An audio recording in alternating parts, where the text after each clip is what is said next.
मती रचित सुसमाचार अध्याय 5। यीशु का पहाड़ी उपदेश। वह इस भीड़ को देखकर पहाड़ पर चढ़ गया और जब बैठ गया तो उसके चेले उसके पास आए और वह अपना मुंह खोलकर उन्हें यह उपदेश देने लगा। धन्य वचन। धन्य है वे जो मन के दीन हैं, क्योंकि स्वर्ग का राज्य उन्हीं का है। धन्य है वे जो शोक करते हैं, क्योंकि वे शांति पाएंगे। धन्य है वे जो नम्र है, क्योंकि वे पृथ्वी के अधिकारी होंगे। धन्य है वे जो धार्मिकता के भूखे और प्यासे हैं, क्योंकि वे तृप्त किए जाएंगे। धन्य है वे जो दयावंत है, क्योंकि उन पर दया की जाएगी। धन्य है वे जिनके मन शुद्ध है, क्योंकि वे परमेश्वर को देखेंगे। धन्य है वे जो मेल कराने वाले हैं, क्योंकि वे परमेश्वर के पुत्र कहलाएंगे। धन्य है वे जो धार्मिकता के कारण सताए जाते हैं, क्योंकि स्वर्ग का राज्य उन्हीं का है। धन्य हो तुम जब मनुष्य मेरे कारण तुम्हारी निंदा करे और सताए और झूठ बोल बोल कर तुम्हारे विरोध में सब प्रकार की बुरी बातें कहें। तब आनंदित और मगन होना, क्योंकि तुम्हारे लिए स्वर्ग में बड़ा फल है, इसलिए कि उन्होंने उन भविष्यवक्ताओं को जो तुमसे पहले थे इसी रीति से सताया था। नमक और ज्योति। तुम पृथ्वी के नमक हो, परंतु यदि नमक का स्वाद बिगड़ जाए तो वह फिर किस वस्तु से नमकीन किया जाएगा? फिर वह किसी काम का नहीं, केवल इसके कि बाहर फेंका जाए और मनुष्यों के पैरों तले रौंदा जाए। तुम जगत की ज्योति हो। जो नगर पहाड़ पर बसा हुआ है वह छिप नहीं सकता, और लोग दिया जलाकर पैमाने के नीचे नहीं परंतु दीवट पर रखते हैं, ताकि वह घर के सब लोगों को प्रकाश पहुंचाता है। उसी प्रकार तुम्हारा उजियाला मनुष्य के सामने चमके, कि वह तुम्हारे भले कामों को देखकर तुम्हारे पिता की जो स्वर्ग में है बड़ाई करे। व्यवस्था की शिक्षा। यह न समझो कि मैं व्यवस्था या भविष्यवक्ताओं की पुस्तकों को लोप करने आया हूँ। लोप करने नहीं, परंतु पूरा करने आया हूँ। क्योंकि मैं तुमसे सच कहता हूँ कि जब तक आकाश और पृथ्वी टल न जाए, तब तक व्यवस्था से एक मात्रा या बिंदु भी बिना पूरे हुए नहीं टलेगी। इसलिए जो कोई इन छोटी से छोटी आज्ञाओं में से किसी एक को तोड़े और वैसा ही लोगों को सिखाए, वह स्वर्ग के राज्य में सबसे छोटा कहलाएगा। परंतु जो कोई उन आज्ञाओं का पालन करेगा और उन्हें सिखाएगा, वही स्वर्ग के राज्य में महान कहलाएगा। क्योंकि मैं तुमसे कहता हूँ कि यदि तुम्हारी धार्मिकता शास्त्रियों और फरीसियों की धार्मिकता से बढ़कर न हो, तो तुम स्वर्ग के राज्य में कभी प्रवेश न करने पाओगे। क्रोध और हत्या। तुम सुन चुके हो कि पूर्व काल के लोगों से कहा गया था, हत्या न करना। जो कोई हत्या करेगा वह कचहरी में दंड के योग्य होगा।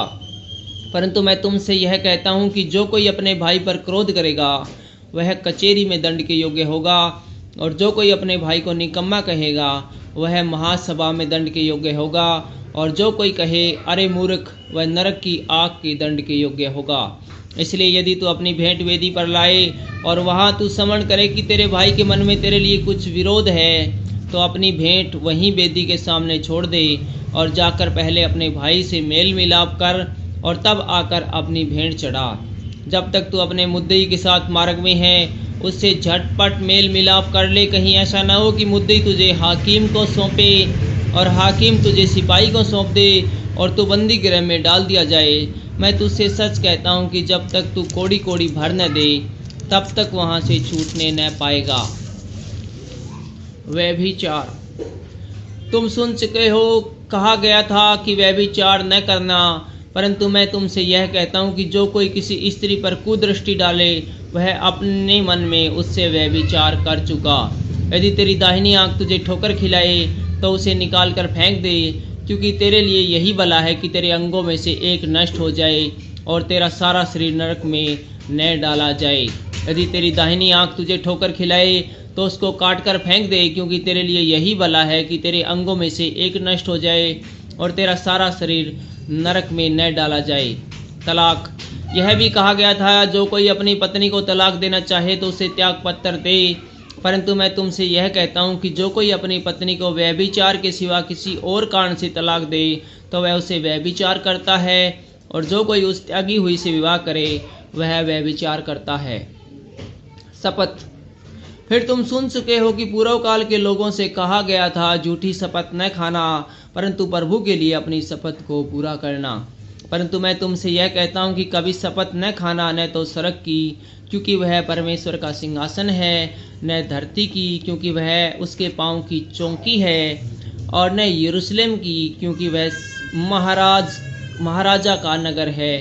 अपने सिर की भी शपथ न खाना, क्योंकि तू एक बाल को भी न उजला न काला कर सकता है। परंतु तुम्हारी बात हाँ की हाँ और नहीं की नहीं हो, क्योंकि जो कुछ इससे अधिक होता है वह बुराई से होता है।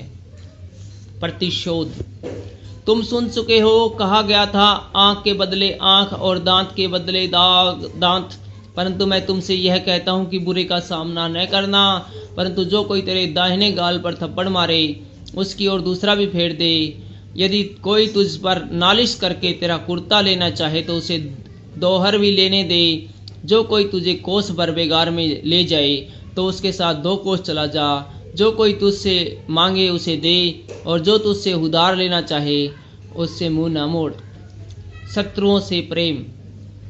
तुम सुन चुके हो, कहा गया था कि अपने पड़ोसी से प्रेम रखना और अपने बैरी से बैर। परंतु मैं तुमसे यह कहता हूँ कि अपने बैरियों से प्रेम रखो और अपने सताने वालों के लिए प्रार्थना करो, जिससे तुम अपने स्वर्गीय पिता की संतान ठहरोगे, क्योंकि वह भले और बुरे दोनों पर अपना सूर्य उदय करता है और धर्मी और अधर्मी दोनों पर मेघ बरसाता है।